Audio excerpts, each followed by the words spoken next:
ॐ सदाशिवसमारम्भां शङ्कराचार्यमध्यमाम्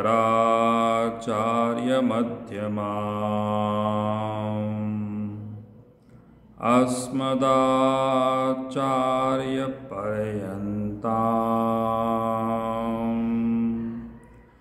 वन्दे गुरुपरम्पराम्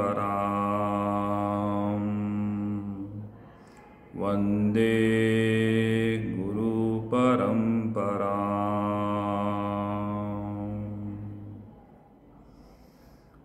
शङ्करं शङ्कराचार्यं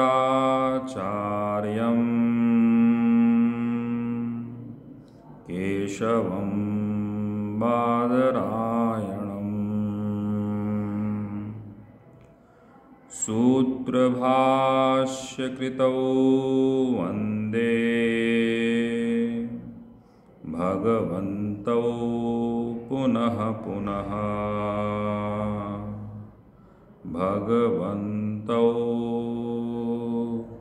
पुनः पुनः।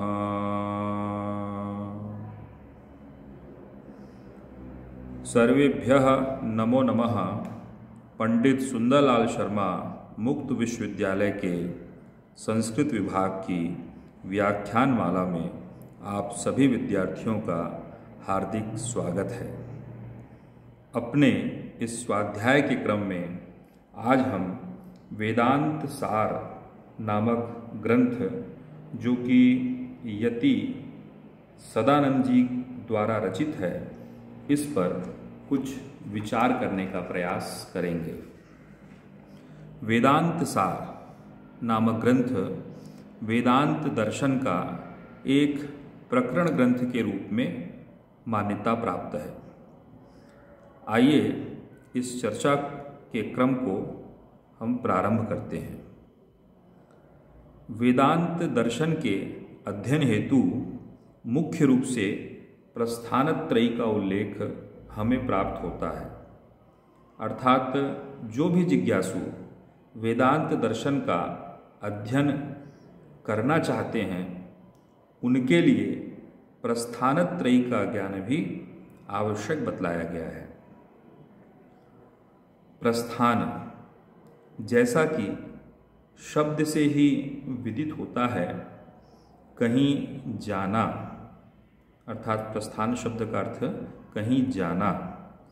यहाँ जाना या पहुँचना शब्द उस परम लक्ष्य की प्राप्ति की ओर संकेत करता है जिसे शास्त्रों में ब्रह्म ज्ञान या आत्म साक्षात्कार की संज्ञा दी गई है।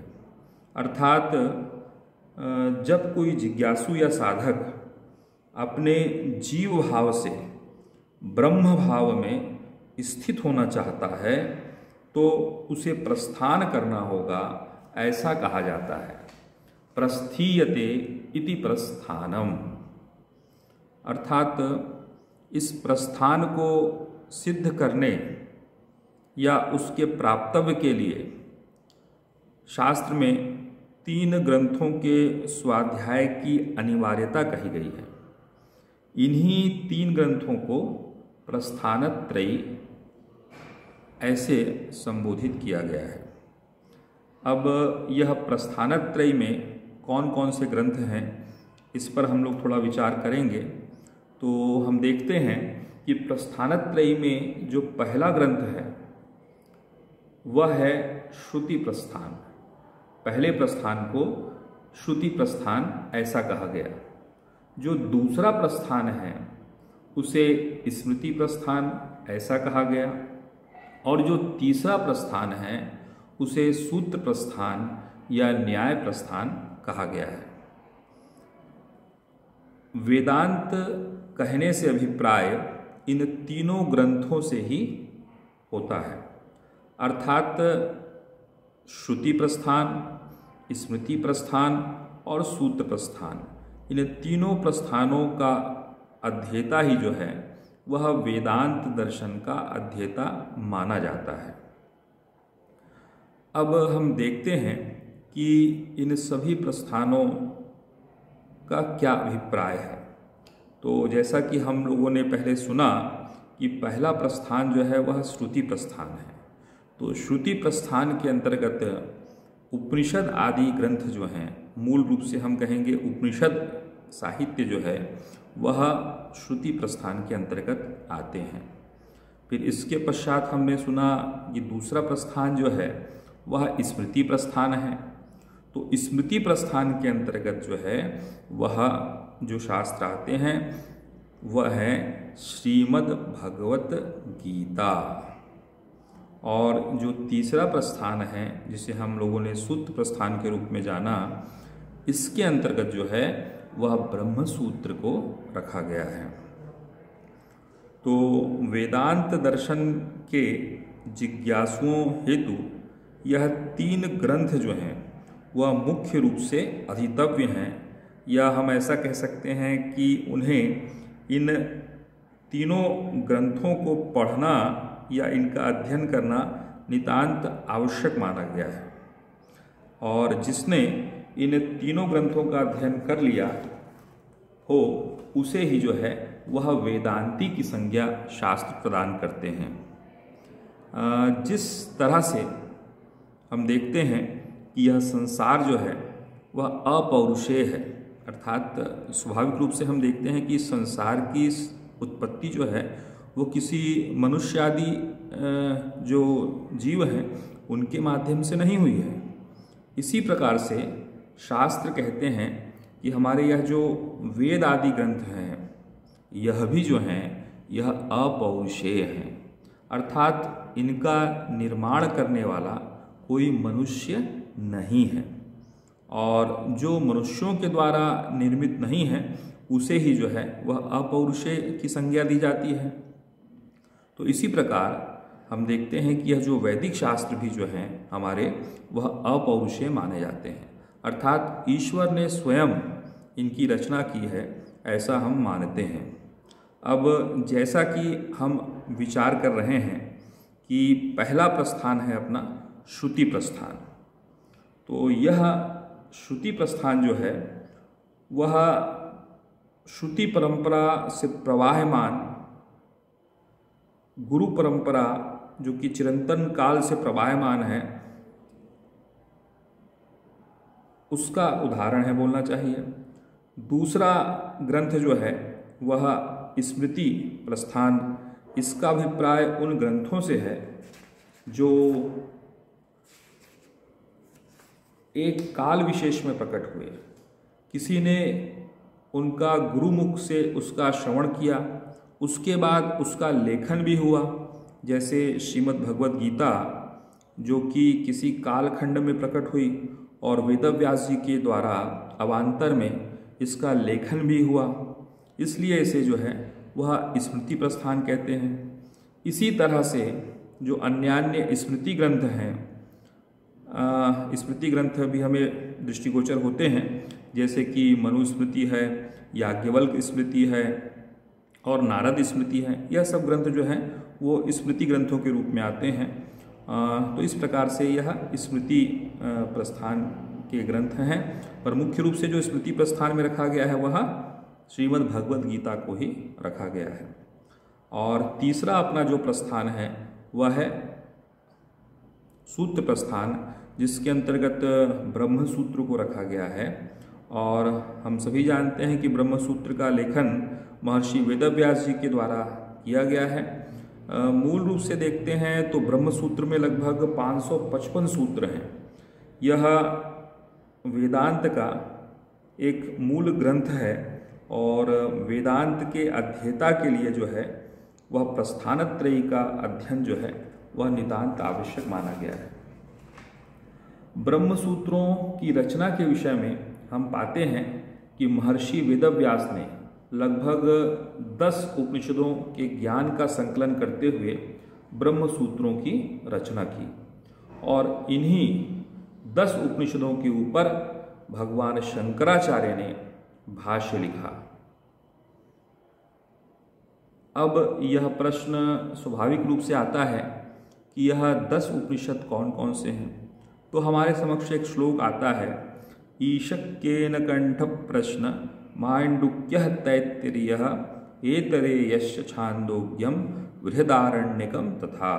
अर्थात यह 10 उपनिषद हैं, ईशोपनिषद, केनोपनिषद, कंठोपनिषद, प्रश्नोपनिषद, मुंडकोपनिषद, मांडुक्योपनिषद, ऐतरेयोपनिषद, तैतरीयोपनिषद, छांदोग्य उपनिषद तथा बृहदारण्यक उपनिषद।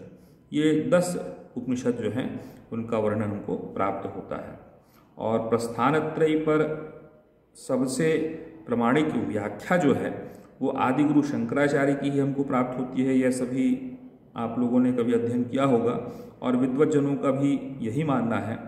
और अद्वैत वेदांत के परमाचार्य के रूप में भगवान शंकराचार्य का जो है वह नाम अत्यंत ही श्रद्धा के साथ लिया जाता है, यह हम सभी जानते हैं। वस्तुतः यह विद्या भगवान शिव से ही प्रारंभ होती है, मतलब जो वेद आदि विद्याएं जो हैं और भी जितनी अन्य अन्य विद्याएं हैं उसके मूल स्रोत भगवान शिव स्वयं हैं। जैसा कि श्लोक में हमने पहले ही वाचन किया है, सदा शिव समारंभाम शंकराचार्य मध्यमा, इस प्रकार से। तो जो भी विद्याओं के मूल स्रोत हैं वह भगवान शिव हैं, ऐसा हम जानते हैं शास्त्रों के माध्यम से। और यह जो प्रस्थानत्रयी है यह एक मूल ग्रंथ है कहना चाहिए। इन मूल ग्रंथों में प्रवेश करने के लिए शास्त्र ऐसा कहते हैं कि इसके पूर्व जो है वह प्रकरण ग्रंथों का आश्रय लेना होता है, क्योंकि प्रकरण ग्रंथों का आश्रय नहीं लेने पर जो है वो मूल ग्रंथों का अध्ययन जो है बहुत ही कठिन हो जाता है। जैसे कि उपनिषदों की भाषा जो है वो दुरूह प्रतीत होती है। सामान्य जन का प्रथम दृष्टिया जो है उसमें अधिकार होना थोड़ा जो कठिन ही प्रतीत होता है बोलना चाहिए। और इसलिए जो है जो विद्वज्जनों का मानना है कि पहले प्रकरण ग्रंथों के अध्ययन की बात जो है वो कही जाती है। तो आज के अपने इस स्वाध्याय के क्रम में हम वेदांत के इसी एक प्रकरण ग्रंथ का अध्ययन करेंगे जिसके रचनाकार हैं ब्रह्मनिष्ठ योगींद्र सदानंद जी महाराज। ऐतिहासिक दृष्टि से लगभग 15वीं शताब्दी में इनके होने के प्रमाण जो हैं वो हमें प्राप्त होते हैं। और बहुत ही सरलता के साथ इन्होंने जो है वेदांत के विषय को प्रस्तुत किया है। वेदांत सार नामक ग्रंथ की व्याख्या या टीका के विषय में भी कुछ चर्चा कर लेना यहाँ उचित होगा। इसी क्रम में हम देखते हैं कि वेदांत सार की सबसे पहली टीका जो हमें प्राप्त होती है वह है सुबोधनी टीका या सुबोधनी व्याख्या जिसे हम कहते हैं। यह इसके रचनाकार हैं स्वामी नरसिम्हानंद सरस्वती जी के द्वारा जो है यह टीका जो है इसकी रचना की गई है। और द्वितीय व्याख्या जो वेदांत सार नामक ग्रंथ की हमें प्राप्त होती है वह स्वामी राम तीर्थ जी की रचित व्याख्या हमें मिलती है, जिसका नाम है विद्वत मनोरंजनी व्याख्या। तो यह स्वामी राम तीर्थ जी के द्वारा रचित एक प्रमाणित व्याख्या है बोलना चाहिए। और जो वेदांत सार की तीसरी प्रमुख व्याख्या हमें प्राप्त होती है वह आपदेव के द्वारा रचित जो है व्याख्या, जिसे कि बाल बोधिनी व्याख्या कहा जाता है, यह वेदांत सार ग्रंथ की एक व्याख्या जो है प्रसिद्ध व्याख्या हमें प्राप्त होती है। तो अपने आज की इस चर्चा के विराम के पूर्व जो है वो हम थोड़ा सा यह अवलोकन करने का प्रयास करते हैं कि अपने इस वेदांत सार नामक ग्रंथ में किन किन मुख्य विषयों की क्रमशः विवेचना की गई है। इसी क्रम में सर्वप्रथम हम देखते हैं कि मंगलाचरण के पश्चात जो है वह अनुबंधन चतुष्टय का वर्णन है। तत्पश्चात जो है अधिकारी लक्षण का वर्णन किया गया है और उसके बाद अज्ञान का विवेचन करते हुए व्यष्टि एवं समाष्टि के इसके प्रकारों का वर्णन किया गया है। और उसके पश्चात जो है वह ईश्वर के स्वरूप हिरण्यगर्भ, तेजस, वैश्वानर का वर्णन किया गया है। तत्पश्चात अध्यारोप व सृष्टि प्रक्रिया का वर्णन करते हुए पंचीकरण प्रक्रिया का सैद्धांतिक विवेचन करने का प्रयास किया गया है। तत्पश्चात महावाक्यों की व्याख्या के रूप में जो है वह जीव और ईश्वर के अनादि संबंध की एकता का विवेचन करने का प्रयास किया गया है। और आखिर में लक्षणा का वर्णन करते हुए अंत में समाधि व मोक्ष तथा जीवन मुक्ति का वर्णन करते हुए इस वेदांत सार नामक ग्रंथ की पूर्णाहुति होती है। तो आज के अपने इस व्याख्यान माला में भूमिका के रूप में हमने वेदांत सार नामक प्रकरण ग्रंथ का एक सामान्य परिचय प्राप्त करने का प्रयास किया और आगे अपने इस स्वाध्याय के क्रम में इन चर्चाओं का विस्तार करने का हम प्रयास करेंगे। तावत शुभम भूयात्, शुभमस्तु। ओम शांति शांति शांति।